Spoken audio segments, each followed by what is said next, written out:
Read together our text for this morning and the evening. Philippians 4 verse 11.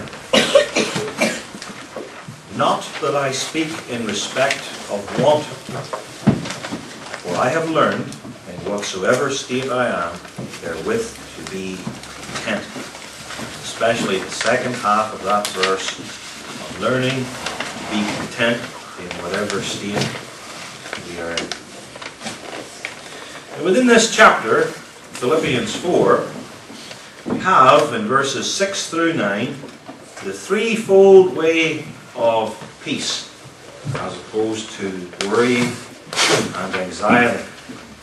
The threefold way of peace for those who believe in Jesus Christ and are members of His church. And the first one is that which we considered last week, the way of prayer. In verses 6 and 7.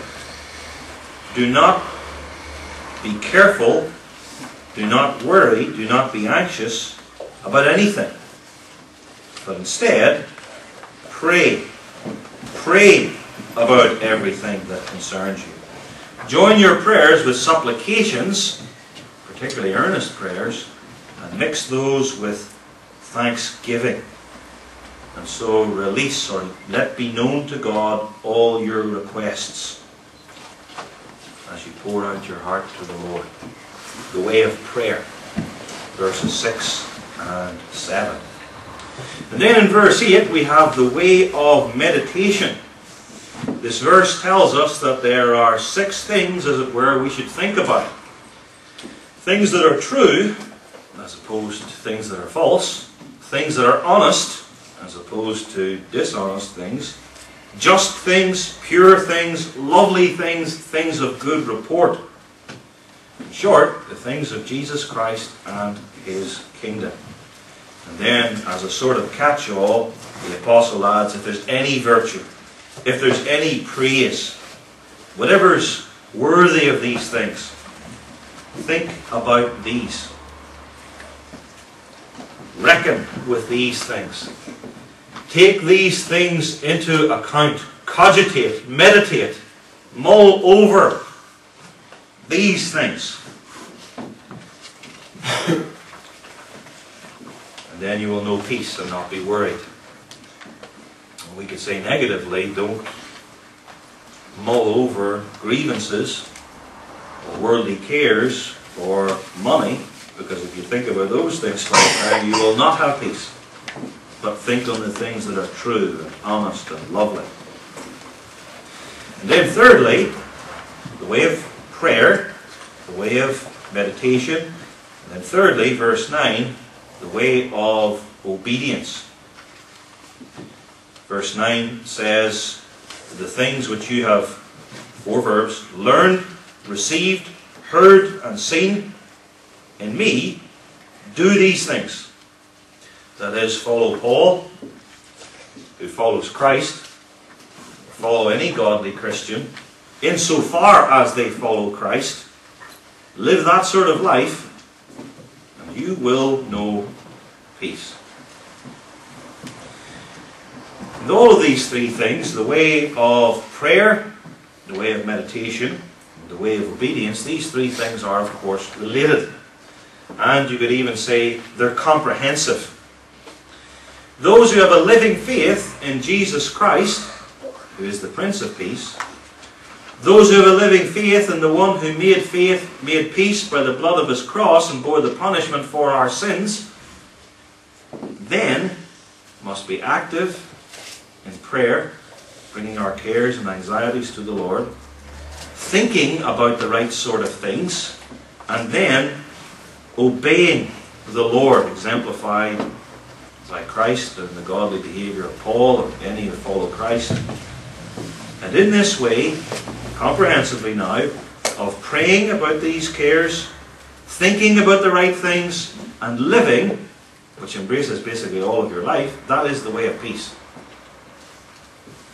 And in this way, we know, as Christians, we experience what verse 7 calls the peace of God, which in turn guards, preserves, and defends our hearts and minds. And we know not just the peace of God, verse 7, but the God of peace. Verse 9, the God of peace shall be with you. So with those who are engrafted into Christ and living out of Him each day, bring their cares to the Lord, think about the right things and not the wrong things, and live faithfully in obedience, then they will, they must, they do know God's peace, because God promises it. He says, this is the way, walk ye in it. And you walk in it, you will know peace. If you don't know peace, you're not walking in it. And if you're not walking in it, you won't know peace. That's God's way. Now this morning, we move from peace to contentment. And these are two great blessings which the Lord gives to His people, to us, as we walk in the light with Him.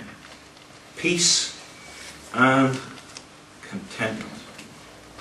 And my guess is that these are two things that older people probably think about a bit more than younger people.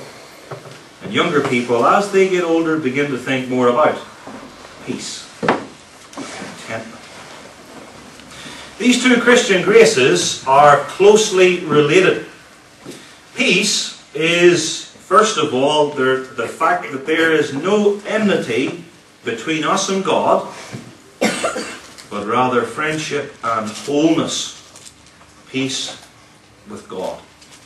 And then there is peace with the church and with the saints, assuming all are walking together in obedience. And then there is also peace with your circumstances and situation. No warfare, not grief, but quiet repose, because you trust in the living God with whom you're reconciled. And so you fellowship with Him and are easy under Christ's yoke. Contentment is similar, we'll define it more fully later on, but it is also being satisfied and calm in the consciousness that God is looking after me, no matter what. So that, as the Apostle says elsewhere, having food and raiment, let us learn therewith to be content, because the Lord is our helper, and He will not fail nor forsake us. And both of these graces, peace and contentment, are mentioned together in Philippians 4.